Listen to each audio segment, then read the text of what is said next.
Okay, so welcome everybody. For today's roundtable, we're going to be talking about new business opportunities from the accelerated digitalization trends that we've seen. And what I really want to do today is kind of think about three questions. And I've got two excellent case study speakers lined up. And thank you, Tim and Dan, for agreeing to do this.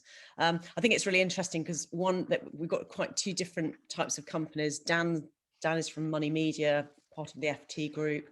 Very established brand, established business. And Tim is from an entrepreneurial startup that actually happened to start just in the sort of eye of the pandemic. So it's a great story of growth, in quite tricky circumstances.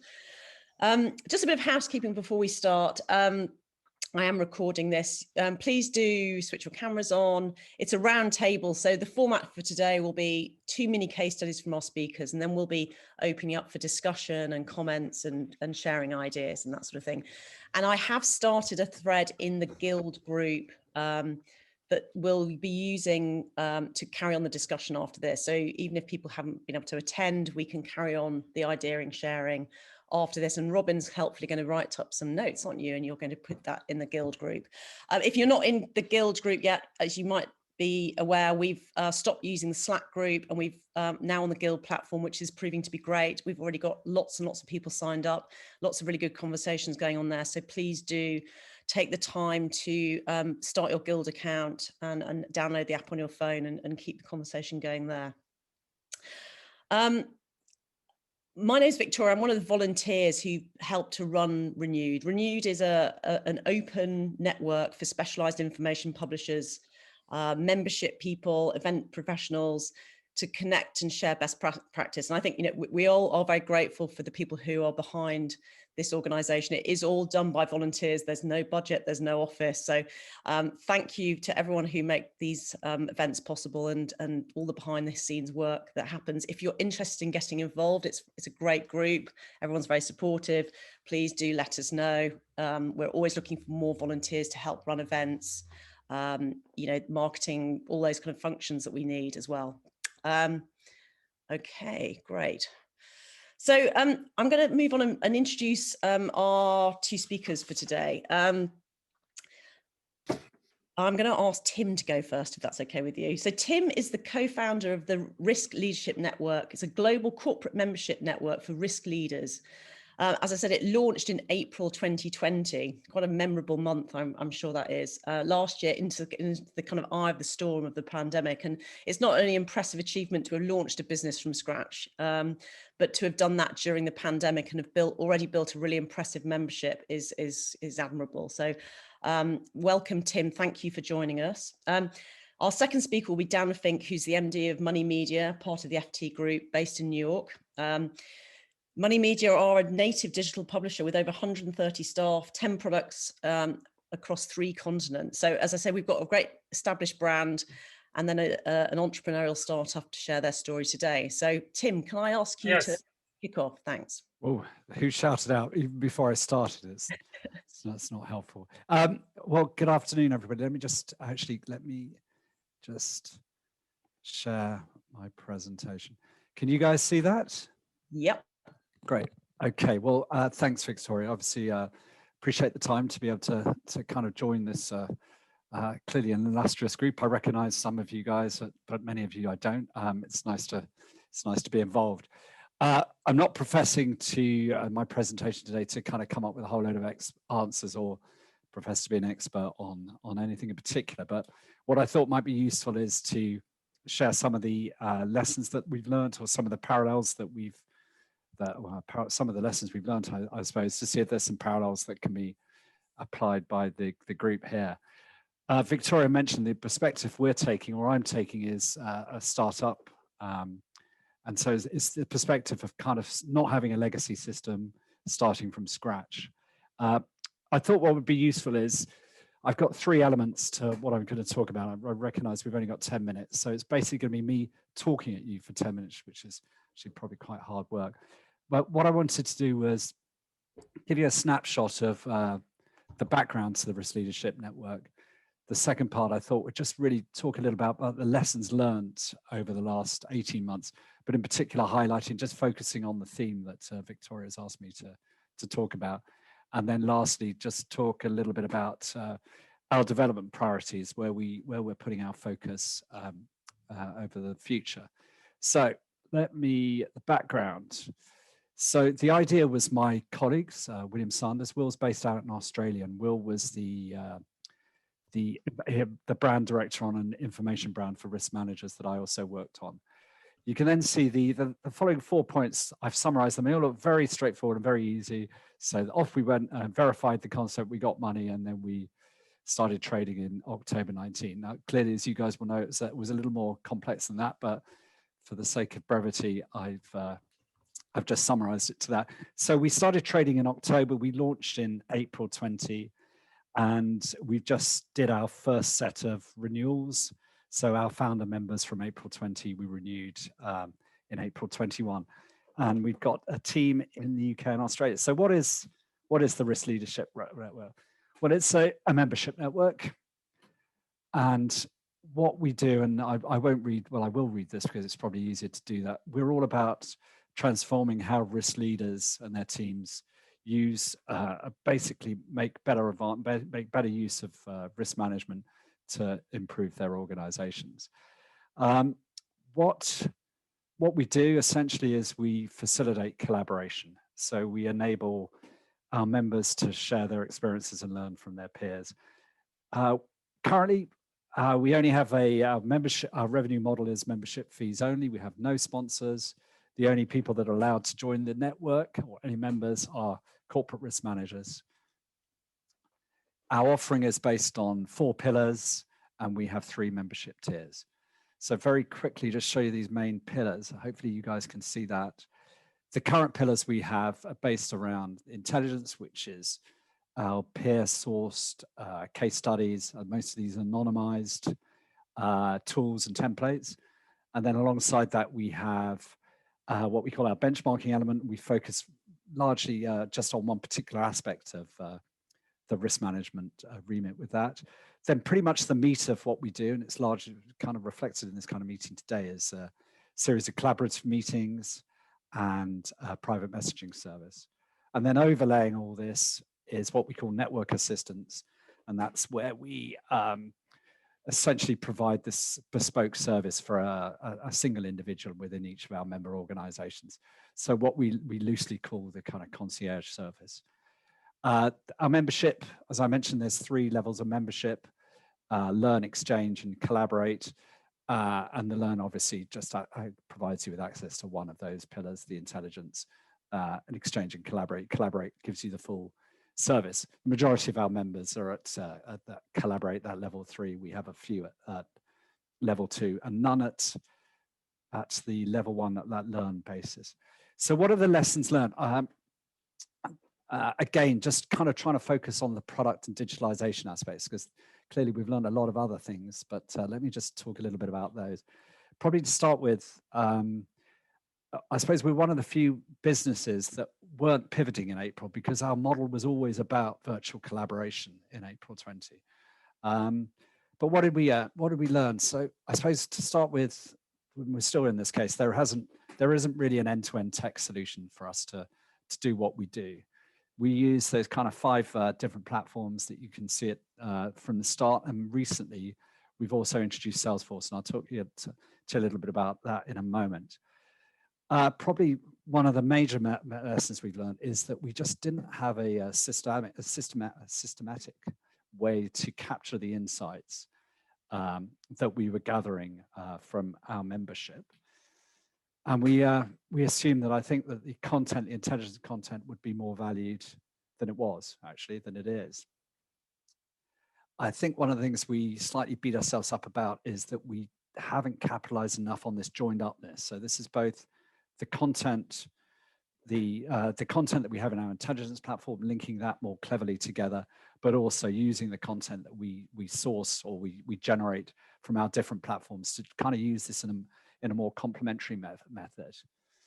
We spend an awful lot of time changing the format of our meetings. We run about 5 member meetings a week, and they've changed a lot in the format. What we found now is that, a bit like today, but slightly smaller than today, We find the best meetings are those that are less than 10. Our most effective meetings are between 6 and 8 people. They run for an hour and a half. It's all cameras on. Typically, we start with a practicing risk manager providing an overview of a particular approach. We have a network manager on the call. We also have a member of our advisory board, and we also have a content manager. So we kind of treat each of these as like mini events, but I put there small is beautiful. Actually, this is, I can see you're on the call. I suppose one of the lessons we've learned is we just haven't really utilized, or we can't kind of get our virtual private messaging services to work as effectively as I think we could. We found another lesson learned is clearly there is a much greater demand on this account management than people would, than we assumed when we originally launched. And we've spent a huge amount of time trying to get greater clarity around those different membership tiers that we offer, and both within those tiers, the level of service that we provide to our member organizations. So within our member organizations, there will be users with different access levels.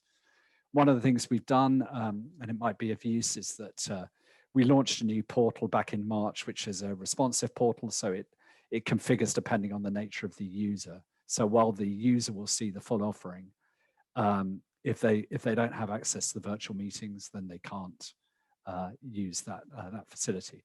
The last 2 points I've got on here aren't necessary around product and digitalization, but I think they're relevant. We learnt after a little while, no free trials. We don't do any of that, and we have this constant kind of iteration around what our membership tiers consist of, and also the pricing. I mentioned to Victoria before we got on this call that I just had an in-person meeting with the member of the UK team up in a WeWorks office in central London. And we use that today to kind of go, well, look, let's do the next iteration. So we have another set of a member proposition coming out, which we'll be using from next week. So the last part then, of hopefully I'm within time, I think I am, just talk a little bit about our future approach. I've split this into 3 parts. So first really is the incremental. So this is basically how we're going to concentrate more on doing the knitting better. I mentioned before this joined upness, which is a key theme of ours, and we've got new resources on board to help us with that. But also, I think how we reuse the content that we have, and I think in many cases we've got too much, and we need to stream this back down again. The second part that I got is around this prioritized new products and services. So we spent an awful lot of time about three months ago looking at the workflow of our audience, and looked at different aspects within their remit. And then we looked to see where we could play a role in either saving time or cost. And then we kind of mapped that against our own strategic objectives. So it sounds a very long-winded way, but we came up with a kind of crude way of prioritizing our development in that area. And I just really wanted to highlight 2 aspects of this. I think where we're putting our focus is much more around comparative information and also diagnostic tools. So here I've referenced self-assessment and benchmarking. There's an awful lot of benchmarking out in the market that we serve, but there's an awful lot around completeness rather than effectiveness. So that's where we're putting our emphasis. The last part that I just want to flag up here is what we very modestly called our brain. And this is something that's kind of below the surface. So this is something that we're building on Salesforce. And you might recall a little while earlier, I said that one of our main weaknesses that we've learned is this inability to really capitalize on the insights and learnings that we take from our members. So this is all about how do we do that better. And I thought it might be useful just to share a few pointers around that. So we built this database, basically mapping that taxonomy of the risk manager's remit that I talked about earlier. And we're using this to primarily for 2 aspects: understand, better capture their priorities, and also their level of expertise. Clearly, one of the drivers for doing this is there's a lot of knowledge in teams, but we can't sit there going, does anybody know someone that's really good at key risk indicators? We need to do this in a much more systematic way. Clearly, the driver for this is how do we better match? We're all about facilitating collaboration. We're enabling that collaboration. So this is a big part of what we're trying to do. So we can identify matching content to enable this higher valued collaboration that we're all about. Clearly, part of the purpose of this is also to enable us to identify where there's knowledge gaps within that gamut of the risk manager's remit. And clearly, as part of this, we can progressively build the information, the insight that we have on our members. So the main driver for this is obviously we're doing this to transform the value of the service that we provide for our existing members, but also to help us leverage that to attract new. And then my last point on this is that we're all terribly excited about this on the team because we can see a huge potential out of this. And I think after we've got this running, we will be coming back to our investors, those of you that are on this call, because we can see there is a massive AI overlay with this in the future to really make a step change in what we do with this product. So I think that's 10 minutes. I don't know how you're playing the questions, Victoria, whether you do them now or after Dan's. Sorry, I'm on mute. I'm very happy to take, yeah, we've already got some questions. So let's take some direct questions for Tim, and then we can move on to Dan's presentation, because otherwise I think we'll lose a moment. But that was fantastic, fascinating overview. There's so much there. Suzanne, why don't you ask your question? Okay, I'm not camera worthy this morning, so. Well, I'll switch mine off then if that's the case. I'm going to stay in the black box, but so how do you navigate concerns about confidentiality and competition? Because I'm assuming in that sector of risk management, you've got rival companies and I would imagine extreme competitors. Yes, it's a good question. So Suzanne, so we deal with corporate risk management, with nothing to do with any treasury or financial risk management. But you're right, we do have members within the same cluster. And what we always say at the beginning is that we're not going to talk about anything that's commercially sensitive. And so the risk leaders that come on our calls they're quite willing to share their approaches, but we're not going to deal with anything that, as I said, that's commercially sensitive. Mm-hmm. And the meetings are run under Chatham House rule, and we aggregate the findings, and we don't reference anyone that's taken part. Yeah, I know in the US anyway, I'm not sure of how it works in the UK, but you really have to stay within the bounds of certain topics and avoid others. If, like, even for a trade association like Renewd, at some points, antitrust can kick in, and depending on what sector they're looking at a time, you can come under scrutiny for that. So. Yeah. Okay, that's interesting. Yeah, great point. I'm really interested in your, this joined upness. And I think one of the things that we've noticed during that sort of this accelerated digitalization is customer experience has changed, right? And it is, as you say, you're doing much more, you're doing more meetings, Tim. That seems to be the thing that people wanted, and it was the same in our business. Can you just talk a little bit more about this idea of, are you looking at it from your customer experience when you talked about joined upness? What is that? Just elaborate a bit. Yeah, without sounding glib, I suppose it's like the sum of the whole should be much greater than the sum of the parts. Yeah. So it's my fear is that we treat some of our meetings in isolation. So they're not, it's all that's like a little mini conference we're doing. Whereas in reality, there's an enormous amount of insight that we probably have to support either that meeting or the outcome of that meeting, however we distill the outcome of that meeting. And also we have to recognize that, they're small collaborative meetings. So how do we share those insights with the other members of our network that aren't on the call? So it's really easy in theory. You guys can all see it. We sit there kind of go, we're running, as I said, 5 meetings a week. We've got 180, we put maybe 1 or 2 new case studies in our intelligence platform a week. So, our main competitor, whose name shall not be mentioned, but you guys will all know who it begins with a capital letter in the first 8 letters of the alphabet. You know, we do not want to work on the basis that here's a great library, help yourself. Aren't we wonderful? Because that's not what we're about. It's more about targeted information. How do we find insights or enable you to talk to someone that's on a similar stage in the journey that you're on? And just to give an idea of the scale, how many people are behind this service that you've just described?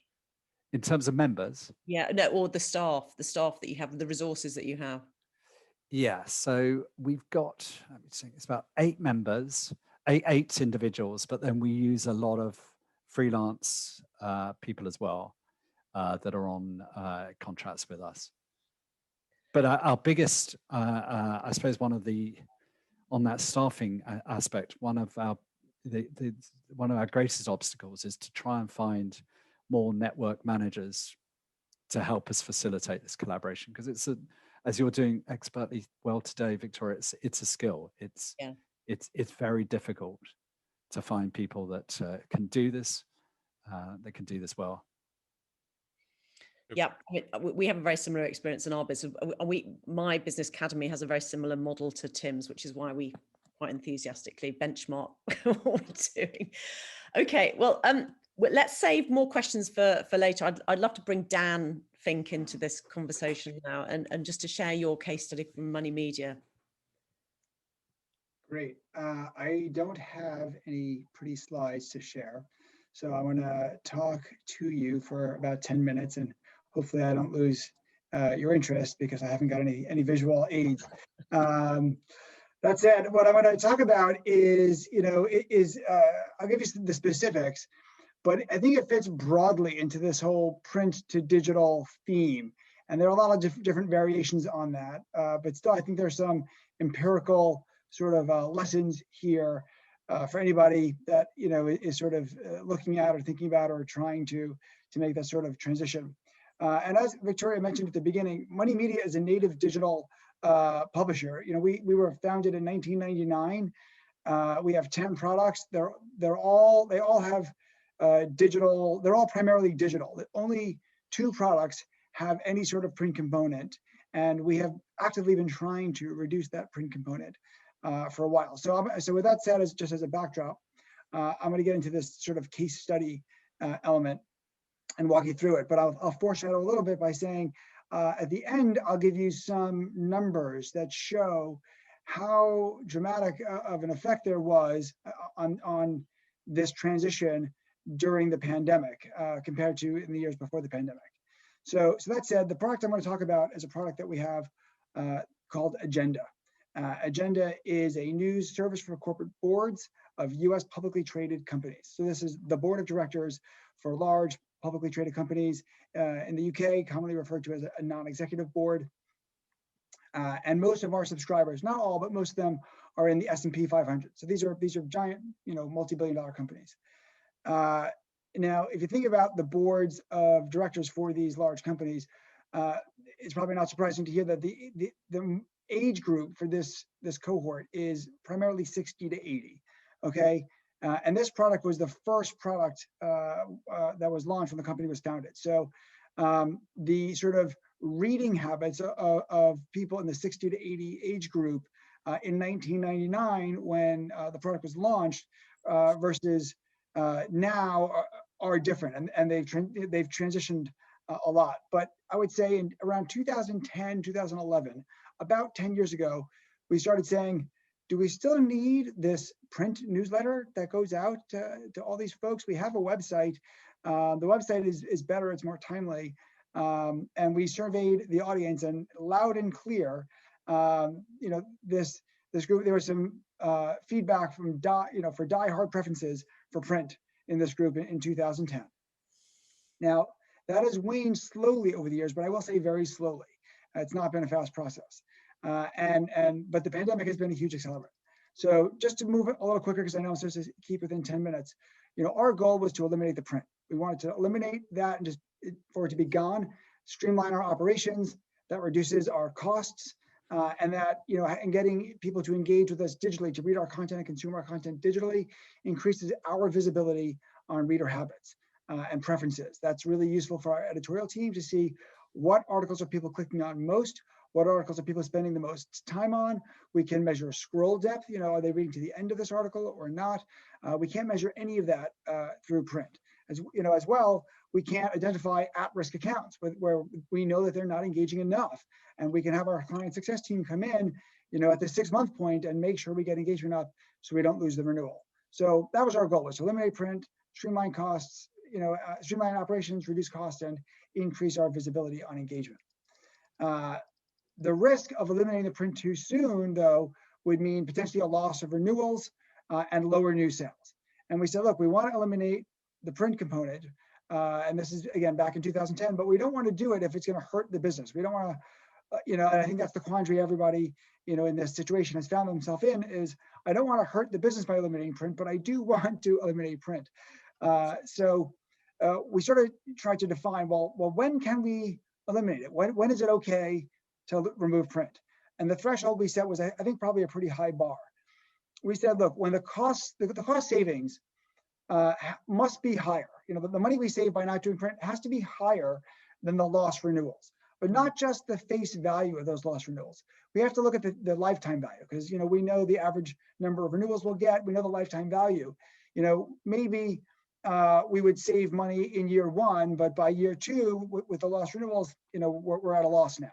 So that's a pretty high bar to say the lifetime value that we're losing has got to be smaller than the savings. But that was our threshold. And so the challenge was, can we drive adoption of digital enough and drive engagement in our digital content enough to get to that point? So now what I'll do is I'll walk you through all the actions we took to do this. I'm not going to go into depth with them. It's a little bit of a laundry list, but I think that it's helpful to just to show, and I can answer questions on any of these if you have them. But I'll walk through the laundry list of things that we did to drive engagement and build up the digital engagement so that we could reduce the number of people that are receiving print and get to a point. We're not there yet, but we're much, much closer to being able to just eliminate print altogether. And these are not in an exact order, but they're roughly in order, starting with 2011, 2012. We created a mobile app. After that, we surveyed our audience and we said, okay, now they also want a tablet app. So we created a tablet app. The apps are still pretty widely used, but we saw, a lot of the internet went to mobile optimized. So we created a mobile optimized website, and we still support the phone app, the tablet app, and the mobile optimized website. As well, we created, we had a print issue function on the website where you could just print out the issue at home. We said, look, that's sort of formatted from the web pages. It's not ideal. So we took the print optimized PDF that we send to our printer for the newsletter, and we just tweaked it to make it, work better for a home printer. And now people can just click print issue, and they can print out the issue exactly as they would get it, from the newsletter that's mailed to them. As well, we did a number of subscriber list updating efforts where we have our customer service go through calling all of our subscribers who get print, and all of our, I should have mentioned, we sell these subscriptions as a license. So when we get a subscription, the board subscribes, not just one individual person. So because it's sold like that, we have usually a liaison for the board who is what we call our subscription administrator.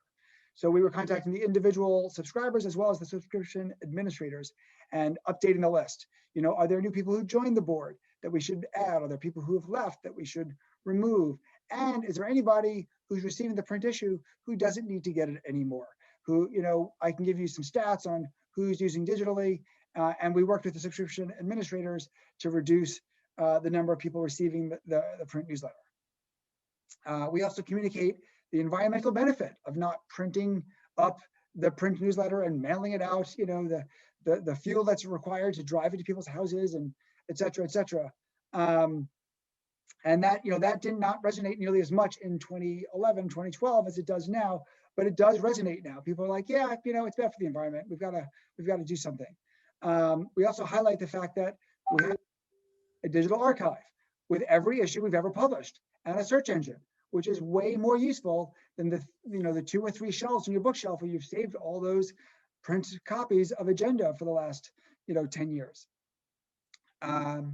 We also created a whole stream of digital-only content. So we're still publishing our weekly issue on Monday. We publish it digitally, we publish it in print, but we started adding a good amount of digital-only content. We added a digital-only mini issue on Fridays, which has a couple of news stories and a roundup of news that we sort of aggregated. We've added monthly webcast series where we give continuing education credits. And obviously you can't deliver that through a print issue. You've got to be online to view the webcast. We had a COVID pop-up issue on Wednesdays for about 12 weeks when the pandemic first hit, and that was digital only. We've added the ability to send out breaking news, and we've increased how often we do that. We've sort of lowered the bar a little bit. We don't want to send people breaking news if it doesn't seem important. But there was a very high bar for breaking news, and we lowered it a bit so we could get breaking news out there more often. That breaking news does draw people in, people who think, ooh, I really don't want to wait like 4 more days to read this story. Let me figure out how to get logged in and read this now. We started doing polls, and this is an exclusive group, boards of directors of large multi-billion-dollar companies, and we're polling them on interesting topics. If you want to see the result, if you want to vote, and if you want to see the results, you've got to do that online. We started doing more video interviews. We're doing occasional podcasts. We also are, reading and vetting and selecting the most relevant and best white papers that are out there from the big consulting companies and making those available on the site. All this content is digital only, and you just can't access that with the print newsletter. We're still providing that newsletter that you said you want on Mondays, but all this other content is there. So you've got to engage digitally with us if you want to get the full product. All of those things that I mentioned allowed us to also semi-decouple our publishing cycle from the print issue. It used to be that everything had to be published on Mondays, but breaking news, the other issues, etc., allow us to have more timely news digitally, and that was a benefit for the editorial team, which made the editorial team much happier. As well, trialists.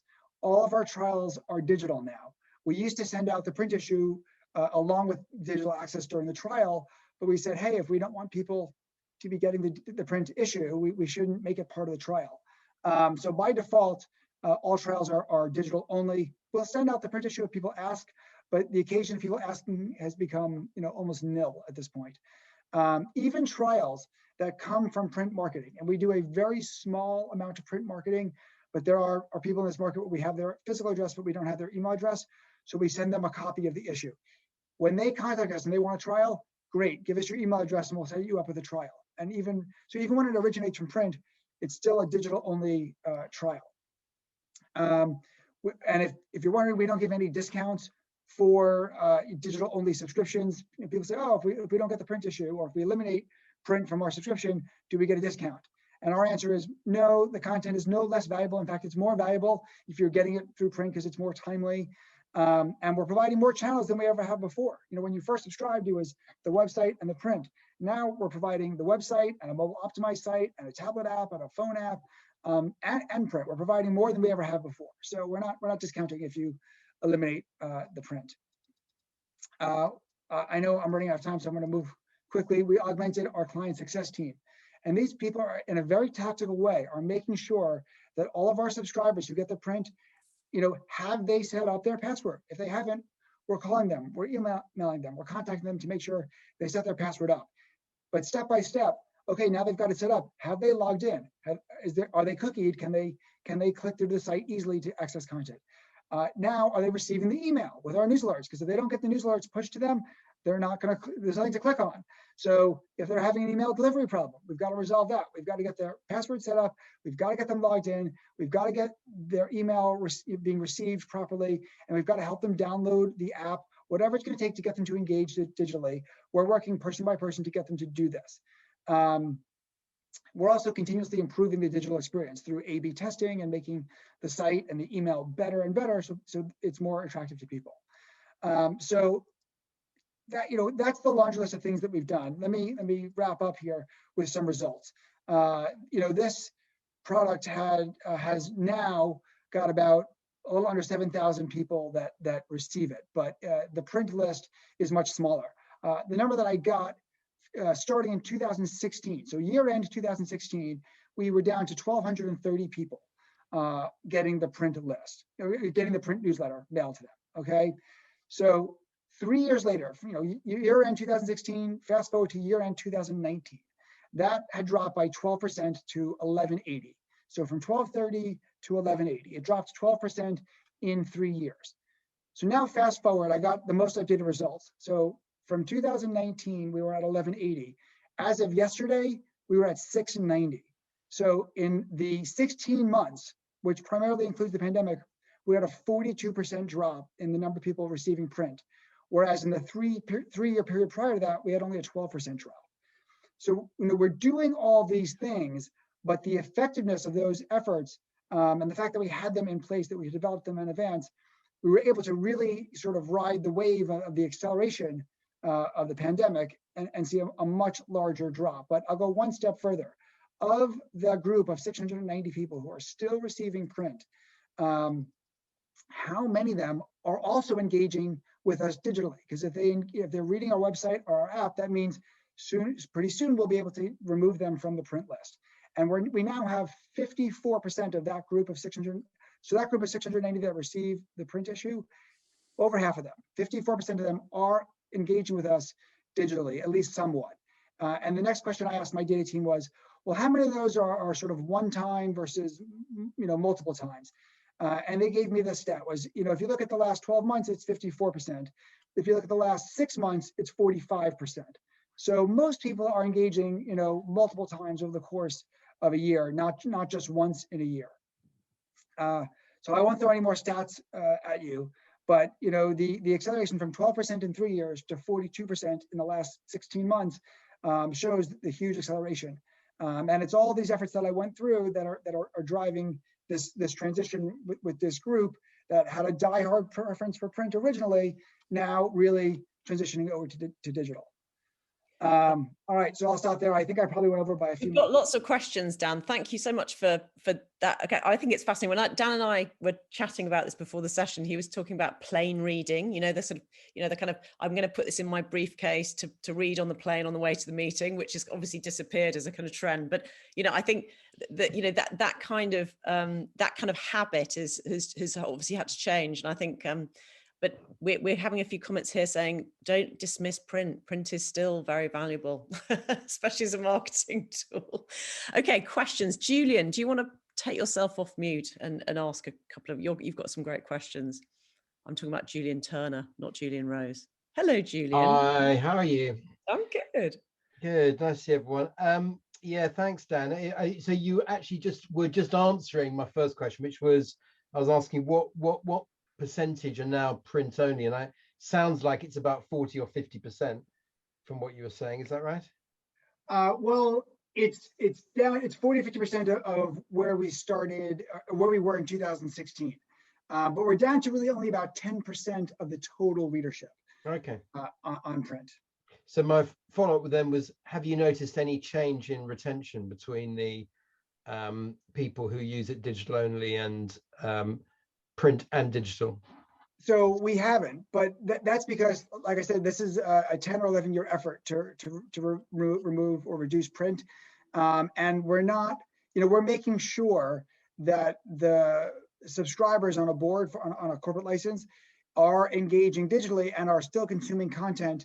And in fact, we find that their engagement level usually rises, as they get plugged in, because, we send them a newsletter and they'll tend to click on it, in a more timely way. Where I think the line that I mentioned to Victoria when we were chatting was, we had a lot of people tell us, yeah, I save them up and I put them in my briefcase and I read them on the plane. And if you're familiar with boards of directors, they're notorious for having a quarterly meeting. So the idea that people were bringing 12 issues on the plane and reading through them all at once, we thought like, oh, we're trying to put out timely news, breaking news, and they're just, reading it once every 3 months. But because we're changing those habits over and people are engaging more, we're not, we're doing it in a careful way where we're not seeing non-renewals or cancellations, because we haven't just pulled it out from under them and so now you're digital only. We're making sure that they are engaging through the digital channels. Yeah. Thanks. Great stuff. And I was just wondering, would you consider, maybe not part of your business model, but would you consider building some community around your subscriptions, your subscribers? So we have tried to do that. We've had trouble. I think there's some good things I can learn from you and Tim on this. But boards of directors are sort of also notoriously top secret, and getting people to engage and talk openly is very difficult.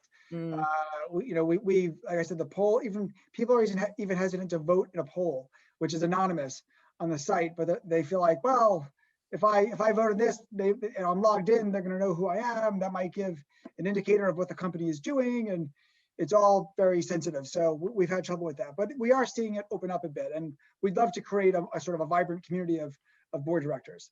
Yeah, that's another whole topic for another different roundtable. But yeah, I mean, I think people often have concerns about building community, and actually once they're in it, they understand the rules of the road, as Tim said. The proprietary issues kind of drop away sometimes, and and they are people who have fairly lonely roles, don't they? I mean, they are individuals in different companies, and they have questions, and I think but yes, well, let's leave that for another time. We've got lots of other questions. So who wants to come on and make a comment?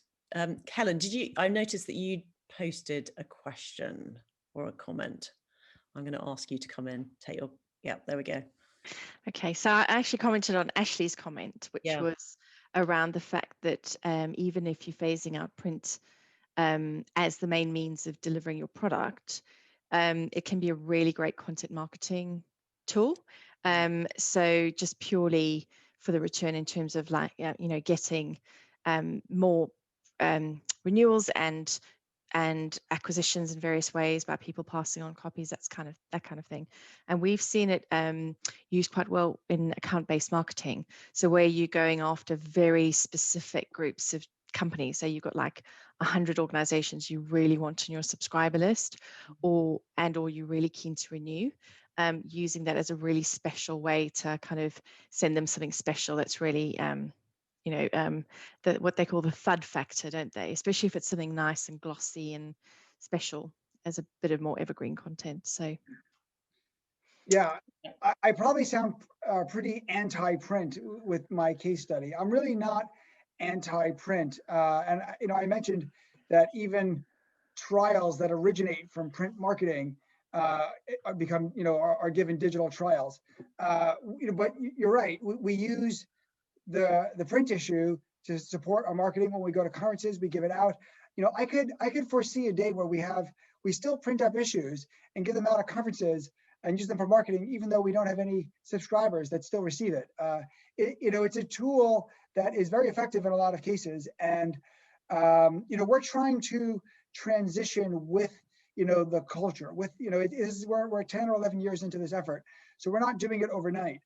But we have these readers who are getting New York Times or Financial Times or Wall Street Journal on their phone, and they're doing these things digitally, but their habit is to use agenda, from the weekly newsletter in print. And so we're trying to change that habit as they become more adept and familiar with using the digital channels.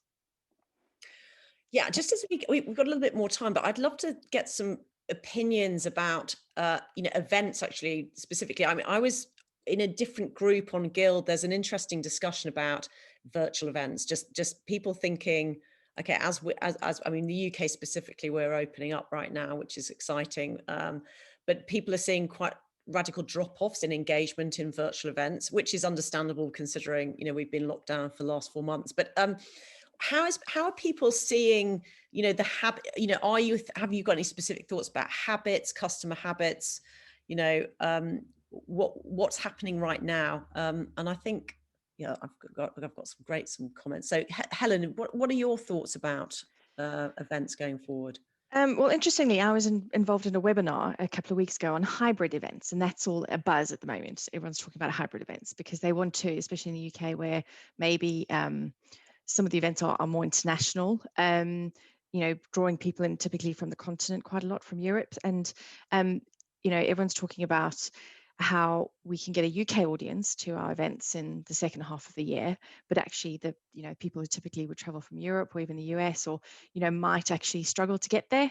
So hybrid is really important, and but it's kind of thinking about hybrid in a different way when it comes to digital. So one of the things we talked about was turning on its head the hybrid concept, where you have localized meetups, so simultaneous localized meetups where you still have the in-person element, but then you can beam all your speakers in.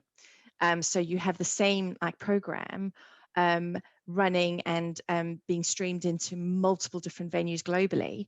And if you think about what that means digitally, it's not saying we're going to reach our audience digitally. It's saying we're going to make sure we have the best content, because we're using digital as the channel to collect and distribute the content.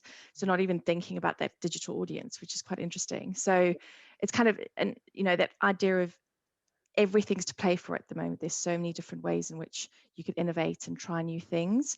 So digital isn't only about audience. It's also about how you gather content. And to Tim's point, it's how you collect the data and how you manage that knowledge, and potentially with potentially AI tools, so that you can collect the data from the audience, synthesize it, and then feed it back in a way that creates that kind of collective intelligence. So all of that can be done in, using events as well, the way Tim's business does as well. Yeah, we could call it the Academy Awards model, couldn't we? I think that's what. I'm sorry. Because that they had these local venues where they were beaming the ceremony. Sorry, go ahead. No, I thought you had it cut out on my side. It sounded like you asked, like you were calling my name, but. Oh, sorry. No, I was just saying it's like the Academy Awards. But yeah, I mean, I think there's a lot to play for. Anyone else have got any sort of thoughts or immediate insights into? Because I think some people experience these incredible augmentation of their audiences during this time. That the access people had was great, and I think the question is whether we can retain those relationships, whether they're subscribers or event attendees going forward. Does anyone have any thoughts on that? Ed is raising his hand. And now I'm unmuting myself too. So, I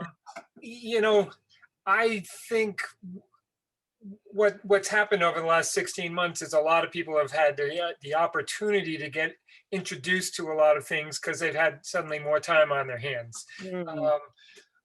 As things open back up, some of that time on their hands is going to go back away. So I don't believe it's realistic for us to think we're all going to keep all of the gains that we made as an industry. People will cut back on things. I do think virtual events will be here to stay. I think hybrid events will probably have, will almost certainly have a sector, because we've certainly found that, for the training purposes, I don't have to spend $2,000 to send someone to a $1,200 conference. They can sit at home and spend $600 and they're at work the next morning. So so I think it's going to be kind of a hybrid of pandemic era and pre-pandemic as far as that goes. I was also wanted to touch back on the print for a second. But years ago, people used to in our industry, and at the time when it was the newsletter industry, really, people used to take, at the end of the year, they'd take articles that had been in the publication, they'd put it into a yearbook and sell it to the same people over again. But thinking about print, that may be, Dan, I could see producing one print issue a year that's sort of the best of, that you take to conferences and you send to all of your customers so they have it on their coffee table or on their bookshelf or on their desk as sort of a branding reminder and that sort of thing. But that otherwise print goes away. We don't do a speck of print for our products, for our marketing, not one bit. We're selling investing advice and the audience isn't looking for that at all. But I do think there's absolutely still a place for it. And I just wanted to mention that because it's something that people in the industry have done for a long time that I still think is relevant. Somebody else was raising their hand. Yeah, Julian. Yeah, I was at a roundtable with events industry people the other day, and someone made the point that for some people who maybe are a little more instinctively introverted, virtual is infinitely preferable to attending a physical event. And I think some of the wider attendance that we're seeing is actually people who would find it exhausting to go and travel and spend a whole day networking, talking to people over coffee, worrying about where to sit at dinner time, or it's like we're able to bring in a new crowd of people. Not everyone has this extrovert persona where you desire the opportunity to circulate and mingle and interact. So I found that quite fascinating, coming from someone this was someone who was running a whole portfolio of conferences, and they'd found that a wider range of personas or personality types was engaging with their content as a result of virtual. So I think that shows the need for a hybrid business model, certainly. Yeah, I mean, it's really whether it's expensive. I think you've said this before, Ed. You can see that, is that actually going to be viable going forward? Running hybrid events is expensive, and that's the question. But yeah, I mean, I think it's very interesting about how our children are going to are our kids going to have networking skills? That's my question. When I said hybrid business model, I didn't necessarily mean a hybrid event. Personally, I find it much more likely that we'll run in my business, I imagine running one big physical event in the year and then lots of virtual events. And I call that a hybrid business model. That's where I'm coming from. Yeah, great point. I'll make a terrible analogy, but I'll make it for a purpose. But if you think about a hybrid event, like a sporting event, has been hybrid for a very long time. People pay and come to the stadium and they watch it live, but then there's lots of viewers watching it from home. And so this is not something that's never been done before. I guess the reason I said it's a terrible analogy is because can I, in my business or any of us, can we host an event big enough where we can get a large enough crowd to come in person to make the in-person hotel costs and everything profitable, and to enough remote viewers to make the cost of making it hybrid viable also. If we can do that, great. Because there's a business model around that we've seen with sporting events and other things for a long time. If you can't, then maybe like Julian said, some events are really just better delivered and more valuable in person, and while other events are more valuable and better delivered virtually, and it'll sort of bifurcate to some degree. Yeah. So going back to Tim, I mean, you're running, these micro events. I love the idea of these, the small is beautiful model, which I think, is just this environment is ideal for those connections. But how are you thinking about your member connection, going forward when things open up again?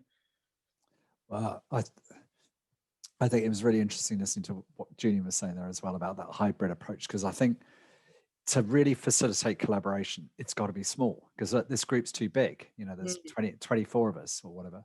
That's not meaningful collaboration. 6 or 7 people talking about a particular theme, and they're all people whose views you're interested in. That's pretty powerful.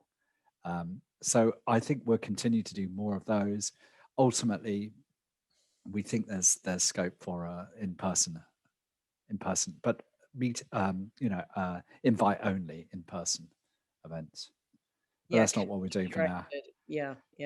Because we're a global community, so we have risk leaders in Australia or in the Middle East really interested in the view of someone in Germany. I mean, we're not going to do this any other way other than virtually. Yeah.